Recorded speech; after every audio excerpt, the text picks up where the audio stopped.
Hey guys, it's Maverick here. Welcome back to another episode of Tensura, and I do believe this is the grand finale of this season of Tensura. So, first of all, apologies for being a day late. I was actually out of town on holidays. I was trying to see if I could, find a way to record it on the road, but the quality was a little bit bad, so I decided to forgo it and just move it a day delayed, right? Which is kind of sad. I feel like this happens every single year. Like every time I want to end one of my series with a finales and whatnot, normally it's the most hyped episode and so on and so forth, and something always pops up and I can't do it on time. But in any case, enough about that.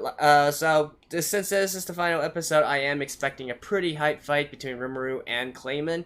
Clayman, well, I mean, what's left of Clayman, anyways. Can you really still call it Clayman or whatnot? Don't really know. And then perhaps gonna set things up for the next season. Maybe for the Demon Lords to recognize Rimuru's position around the table and whatnot. Well, in any case, let's get into the episode.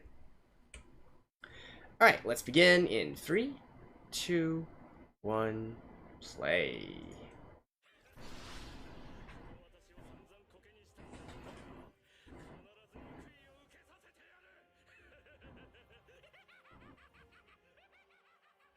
Okay.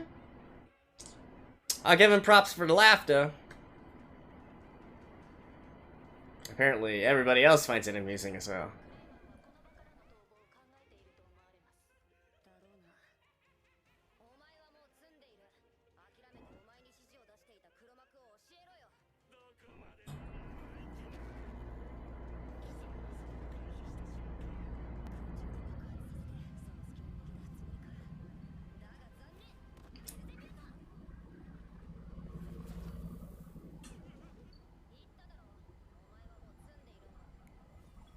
Really? Just like that?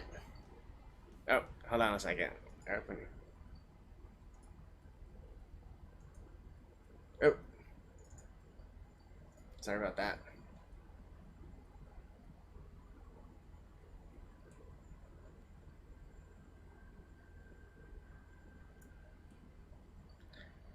Come on, Clayman. At least give us some fight. Do something worthy of the final episode.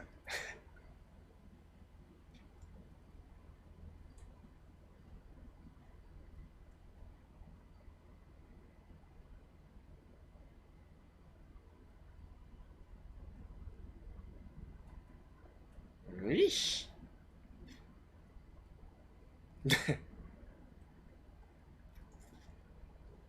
Okay. Not gonna lie, it's pretty hyped with this, with this background track here.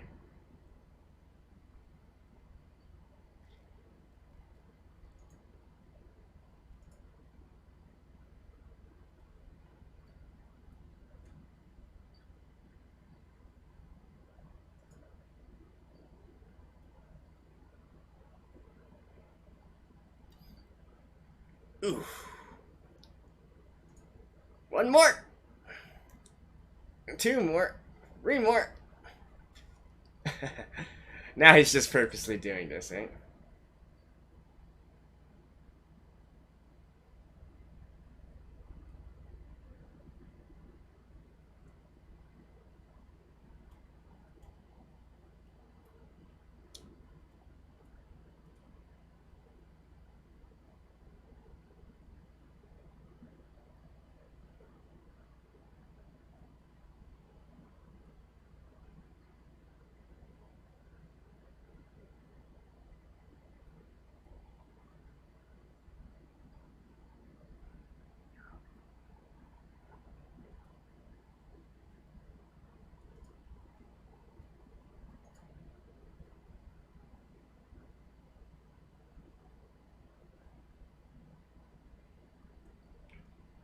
OP Raphael.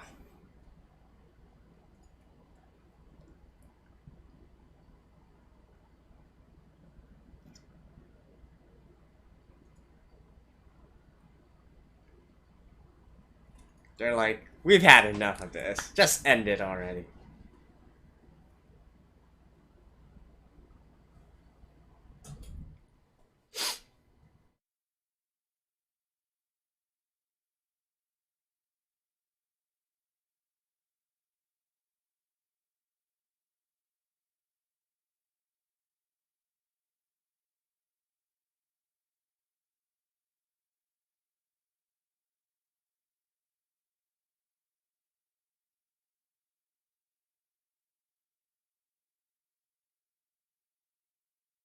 Bye bye.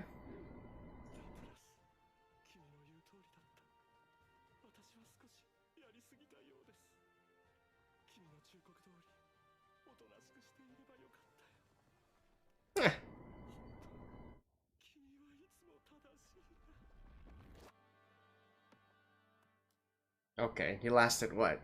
4 minutes?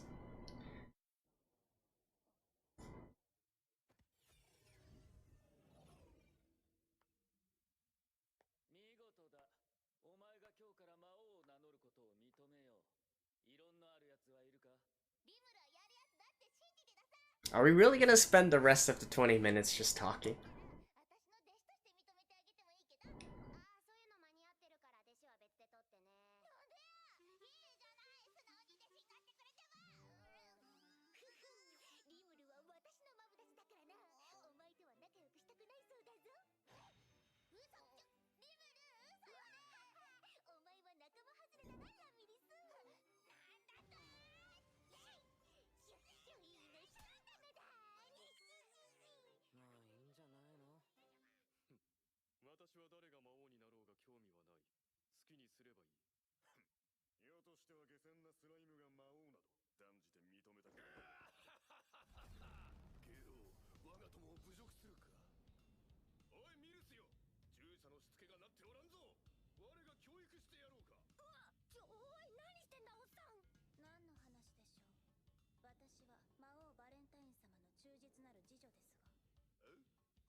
I mean, if everybody already knows about this, what's the,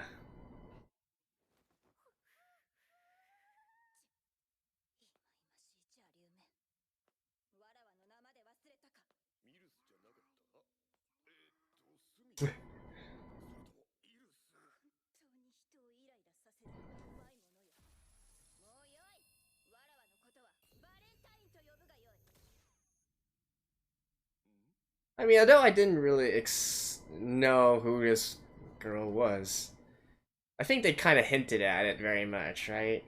While they were entering.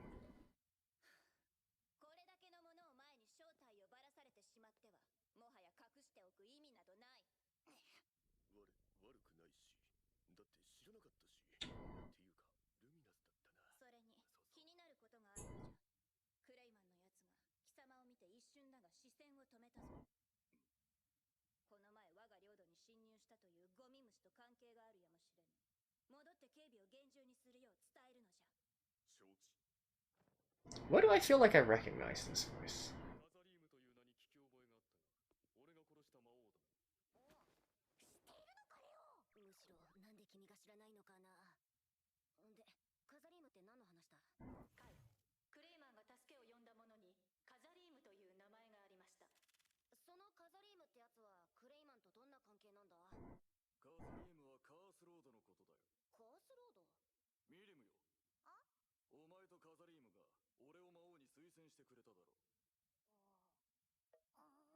So you need to get recommended to become a demon lord. So who recommended Clayman?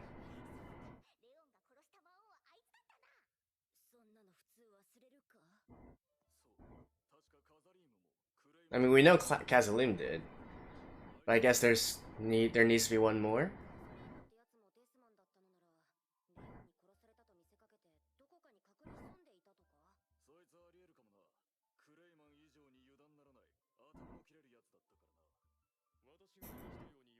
Yeah, I was thinking Leon wouldn't take too kindly to that.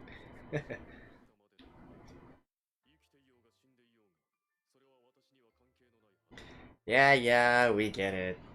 You don't care about anything.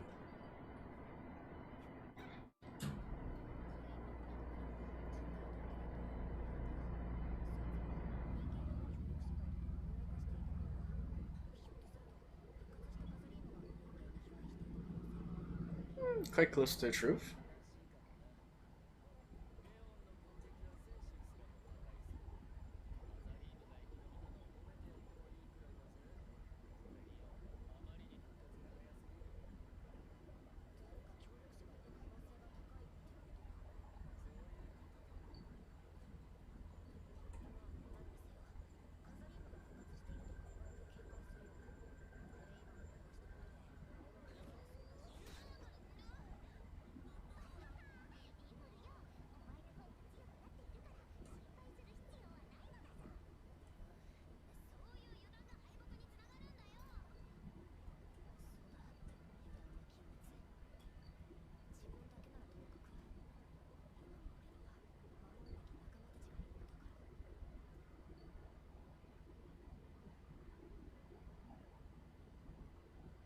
Oh, so now is the actual meeting? Alright.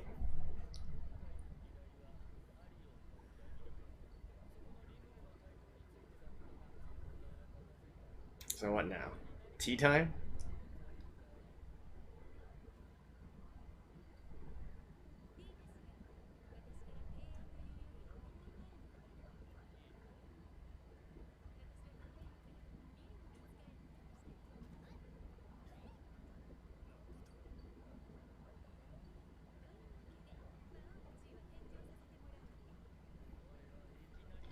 These people just act like however they want, right?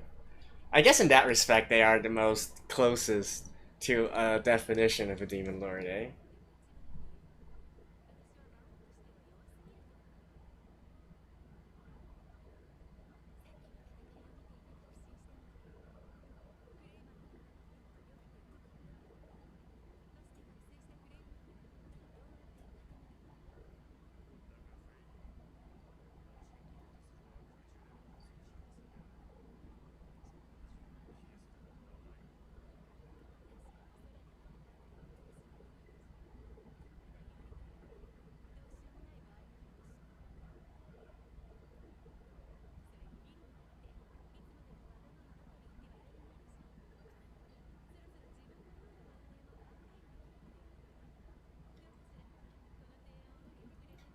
That probably will also help keep Milim in check, wouldn't it?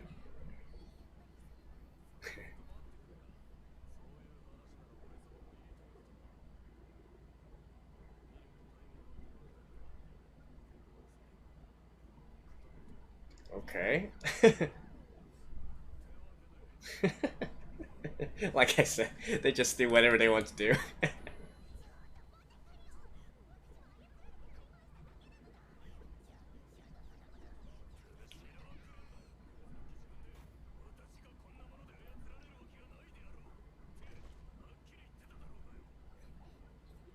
So now it'd be Milim's job to rebuild the domain, eh?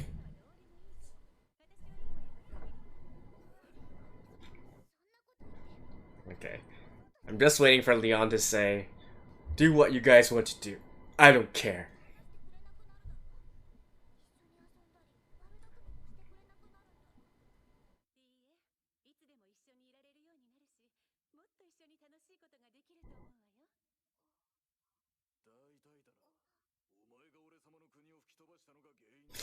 Knew it.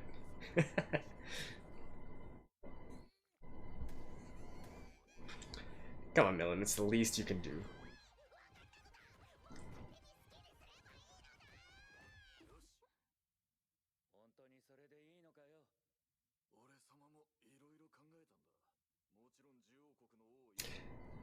I'm still really quite curious though, like, why is there such a big power discrepancy between all the demon lords?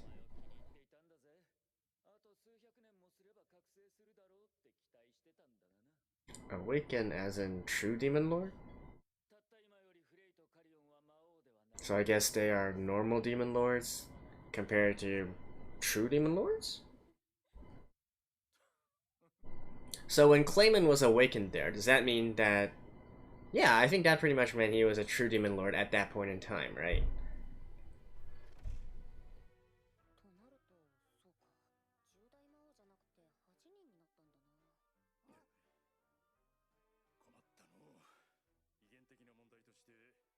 Oh, so that's the episode title? The octopus something?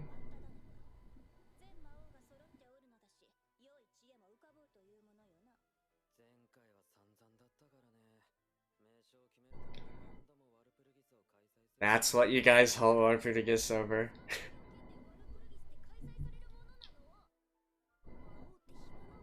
Probably.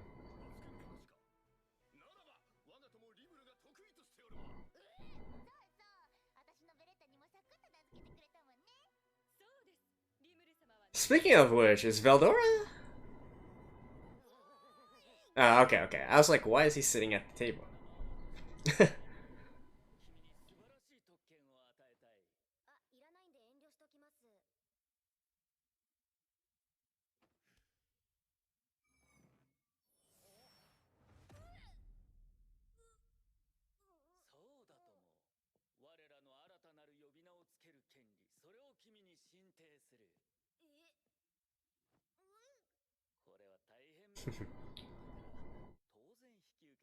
Oh, I think he's taking interest in him.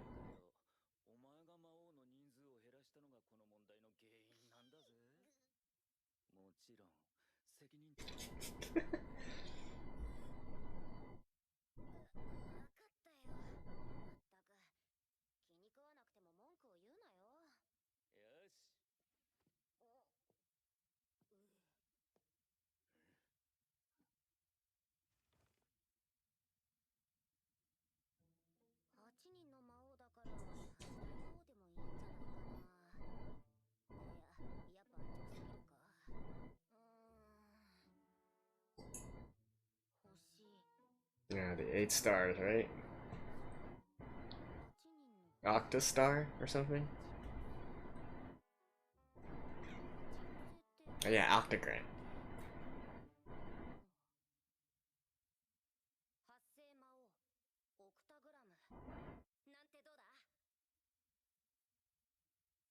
I know. What do they have a... They actually have a concept of an octagram here?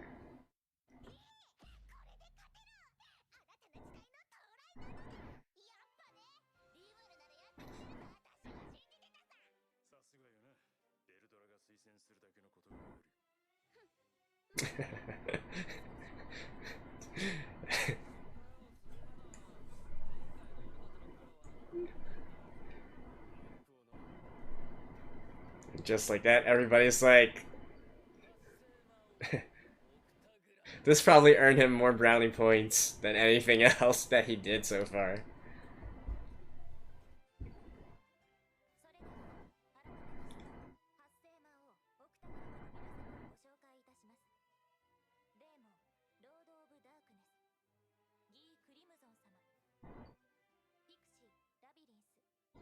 Do we really have to do this just to spend time?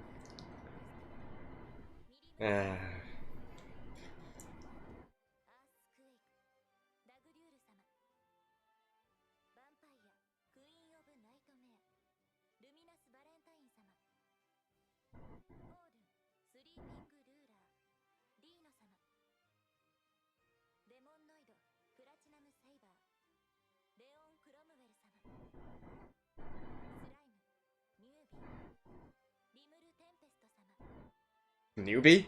That's his name. That's his title? Newbie? What is this? Danmachi?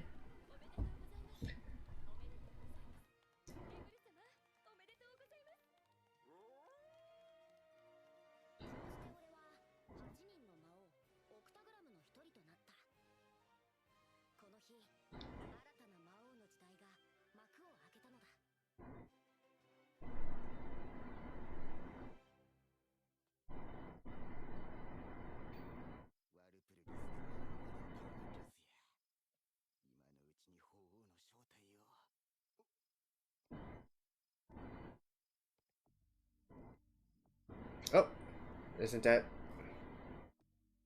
Hinata? Yeah.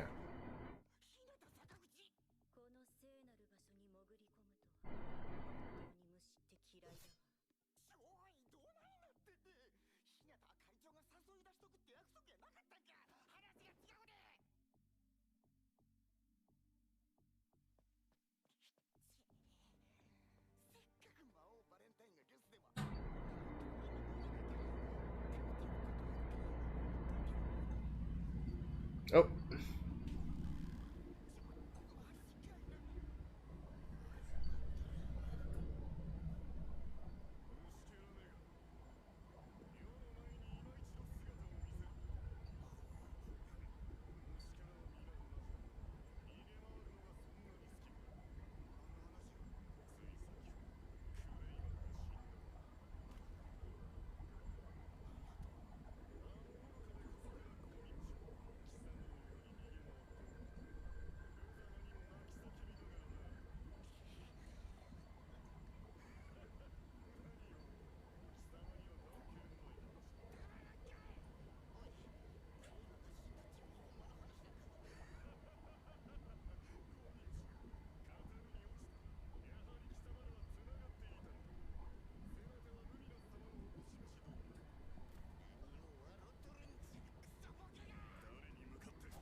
Oof. Damn.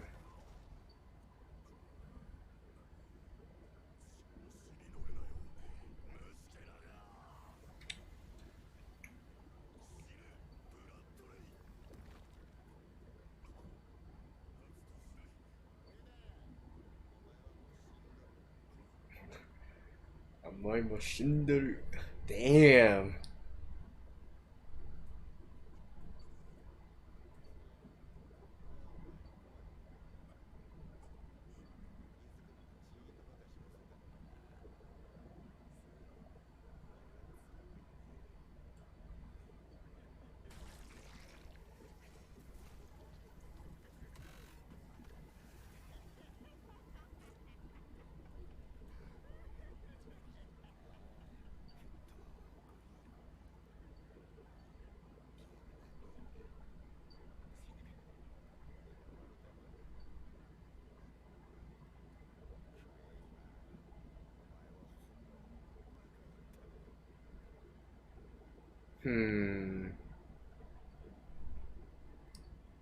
So I'm guessing they're gonna want to take their revenge on Rimuru? Alright, so everybody's back.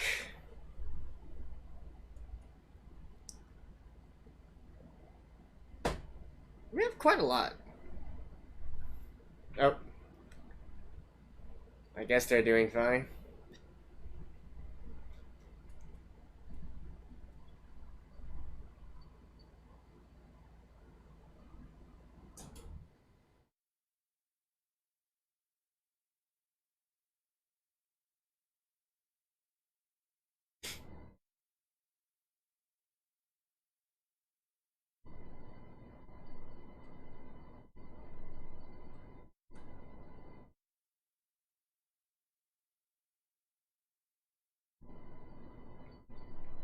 I mean, when all the demon lords are all acting like that as well.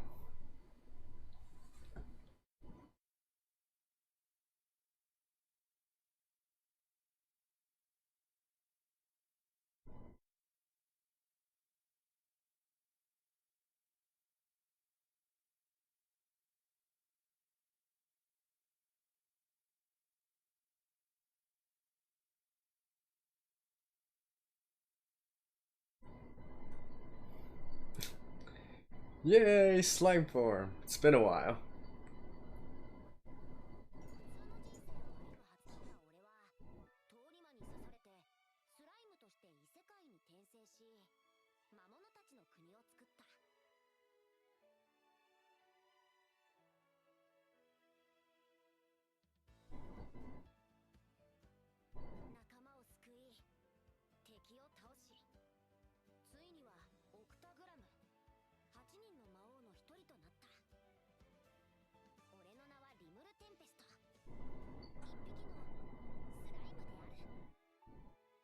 Okay, okay.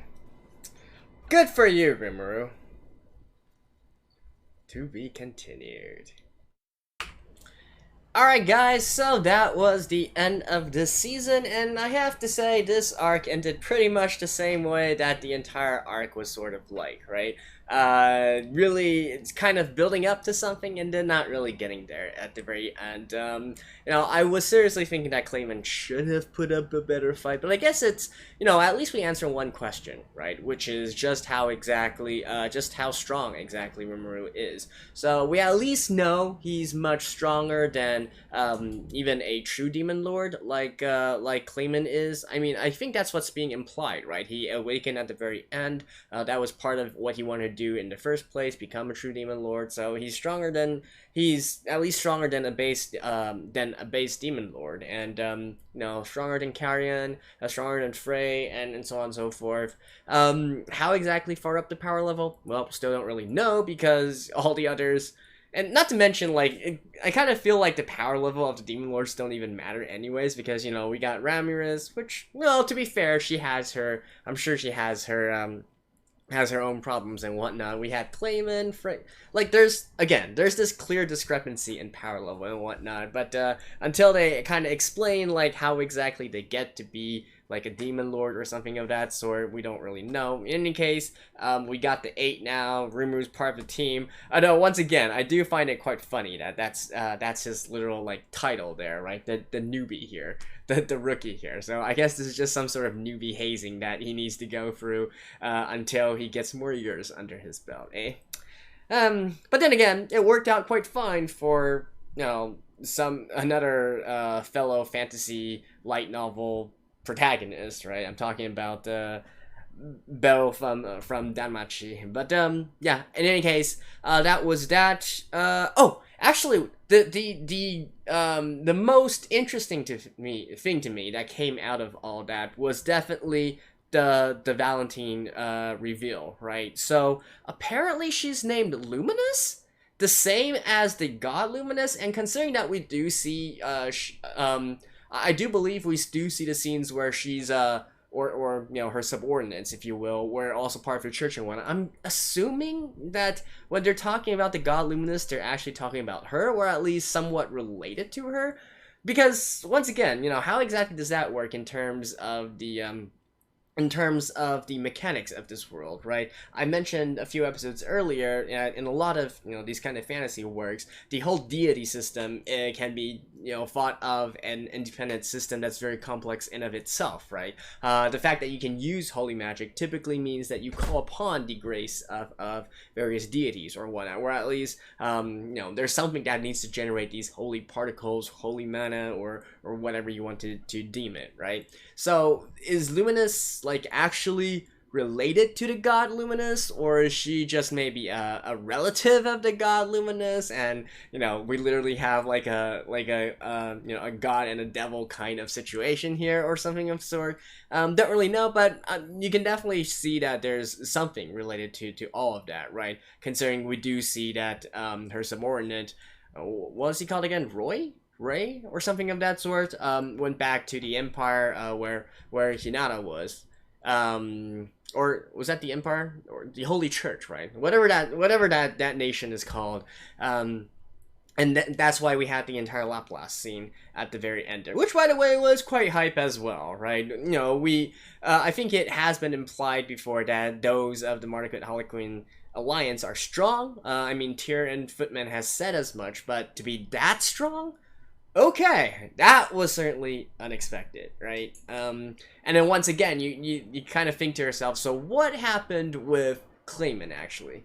Although, to be fair, right, it was just a subordinate of Valentine, so, you know, potentially, maybe he would have faced the same fate if he was up against, you know, Clayman as well, when it's simply Rimuru, who's a little bit more overpowered than we have seen so far, right? So I guess that is also possible.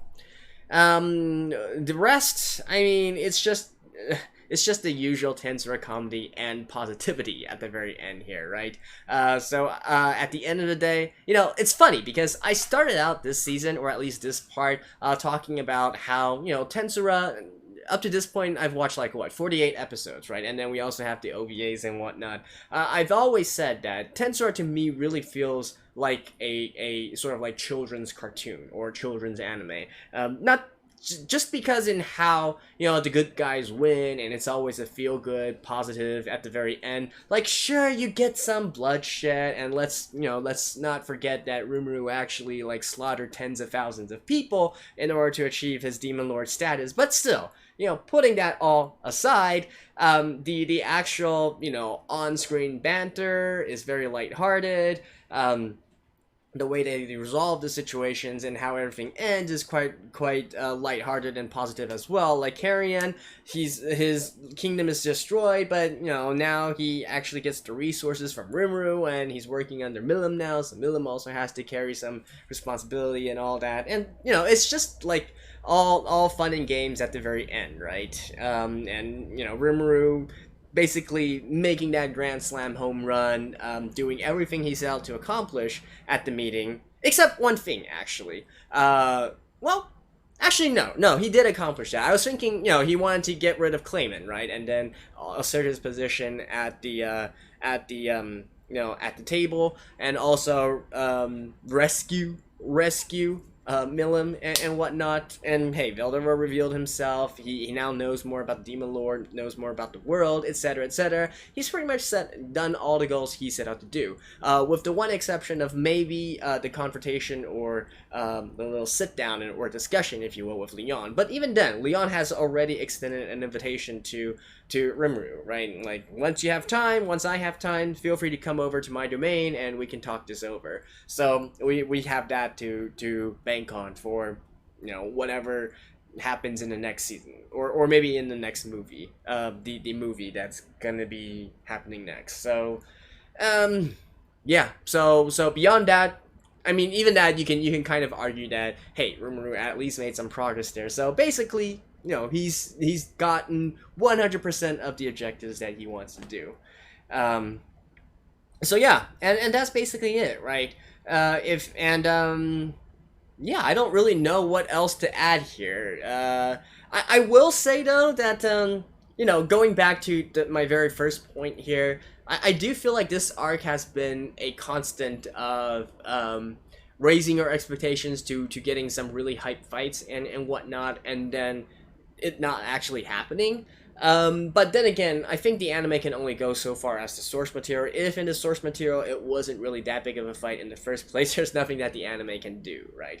And don't get me wrong, it's not like I'm only watching these fantasies or isekai anime in order to get like hype fights and whatnot. But I do feel that at least back in season 1 and whatnot, I've mentioned this in previous episodes as well.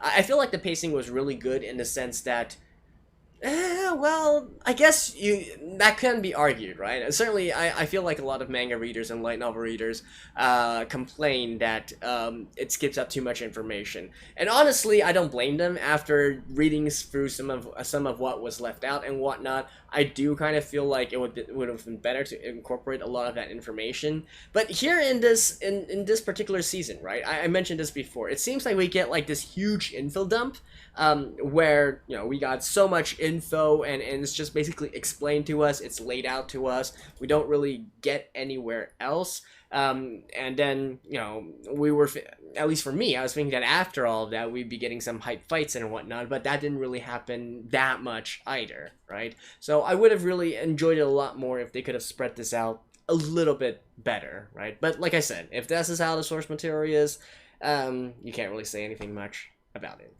So anyways, I mean, you can't really come to a conclusion here, right? Because we are literally still to be continued. But yeah, anyways, I guess we'll just have to wait until the movie, although if it is actually a movie, I think it's announced to be released in 2022, right? So next year. So considering that they need to release the movie first, and then we need to wait until another 6 months or so before it becomes a Blu-ray and whatnot, and then so to actually have another season of Tensura, I feel would at the earliest be in like 2023 or something of that sort. But we shall see. We shall see. In any case, that's it for Tensura, guys. Thank you guys for watching along. I'm pretty sure that most people who are still here watching this far along probably have been watching since back in season 1 or previous episodes. We are 48 episodes along, right? But if not, feel free to go back and check out my my other videos as well. Tensura was actually one of the very first series I did on this channel when I started it, right? Because that's just what was airing at that time, and I was kind of curious about this franchise because it's quite popular and has a lot of raving reviews to it, right? But feel free to check out my other works. I have to say that these past 2 seasons I have been on more of a tight schedule, so don't really do that many seasonal anime. But if something does pique your fancy, check it out. If not, hopefully I will see you guys sometime soon in another anime, or perhaps back in Tensura. So thank you guys, bye bye, and yeah, hope to see you guys again.